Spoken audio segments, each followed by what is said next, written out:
So Central Park sits on 843 acres of land.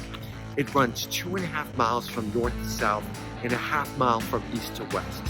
Now, the park was the vision of a lot of different people, but one of the main visionaries I like to talk about is a guy named William Cullen Bryant. He was a poet, he was an orator, he was the editor of the New York Post, and one of the first to call for a public park. Now, Bryant had this vision of creating what he called a democratic landscape, a place that when entered, the disparities between upper class and lower class would diminish and our common humanity would prevail. He wanted to see if he could somehow transform dirt and trees into a democracy. This was deep, especially when you consider at this time that you had roughly 500,000 people huddled down on the southern tip of this island. Physical congestion, social disorder, spiritual unrest permeated lower Manhattan.